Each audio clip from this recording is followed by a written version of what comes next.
Let's talk about Tennessee and Ole Miss. We watched quite a bit of that game.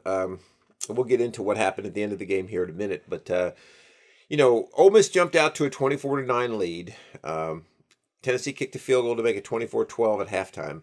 But then Tennessee fought back. I mean, they were down 31-26 with about, I want to say roughly 3 minutes left in the game. They had a 4th and 24 inside Mississippi territory. They completed a pass right at the line to gain, and the play was reviewed, and it was shown that they were still short. That's when kind of all hell broke loose, and I know everybody's heard already about the fans throwing golf balls and mustard bottles and water bottles and beer cans and whatever else they had down onto the field. I think a golf ball hit Lane Kiffin. The Tennessee cheerleaders had to be escorted off the field as they were holding up signs to protect their head from stuff being thrown. They escorted the Tennessee band off the field or out of the stadium. The game had to be delayed for like 25 minutes. So the Tennessee fan, and don't get me wrong, there was 106,000 people in that stadium, all right? Probably this was a handful of people who did this, maybe 100, if that many. But it gave the whole Tennessee fan base a very bad name nationally. I mean, if you live here in Tennessee like we do, you kind of know it was an odd occurrence that only a few people participated in. But if you live in Wisconsin or you live in Washington, it looks like the Tennessee fan base is a bunch of thugs, okay?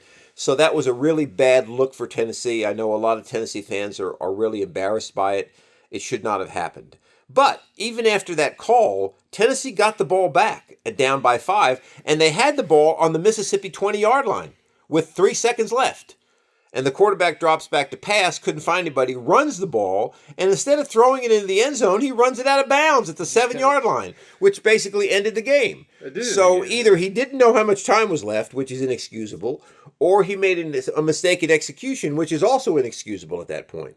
So Tennessee, and I bring all that up not to fault the quarterback, but to say Tennessee played pretty well. I mean, they made some mistakes, but that was a pretty good effort by Tennessee. Wouldn't you agree? I completely agree. I thought the best they could have hoped for was to keep the game close. And they did that. If they won, that would have been like a huge surprise. Right. I don't think they and they did keep the game close. Right. I mean, it was 24-12 at halftime. I thought that was closer than I was thinking it might be. And then we saw that they were close to Florida at halftime, but then Florida pulled away and kind of but they kept this game close. They did. So I think Tennessee should be very proud of the way they played. I think they should be. I think fans should be proud of the way they played, right? I mean, like I said, aside from winning the game, I don't know how much more you could ask for, and I don't think the prospects of winning were very high. So this is about as good as the outcome as they could have had. I think. I agree with that. I agree with that. They just had, like you said, let's say that quarterback just throws it up there before he gets hit or goes out of bounds. You never know what happens. Then they had other mistakes. Obviously, they had that muff punt at the start of the game. Right. So, yeah, they didn't play perfectly, obviously. Right. But then they lost 31-26. So, That's right. And again, to recap Tennessee's season, they're at Alabama this week. I don't see them winning that game. They're at Kentucky. I don't see them winning that game right now. They host Georgia. Again, I don't see them winning that game.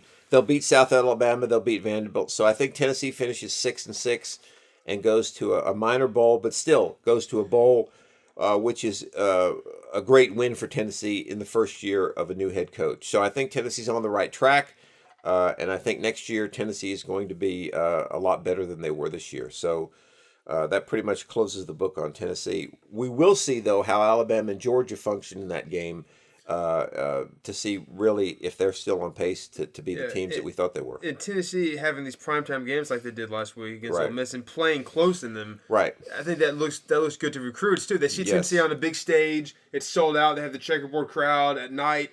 They play in a 13th ranked team. They play them very close. Right. This just helps Tennessee. No question, it helps Tennessee. That's exactly right. Yeah. When you're on the big stage like this in primetime, you have to play those games. Especially you have to play those games close because Right. all the eyes are on you. Then you're Right. going to look pretty bad if you get blown out.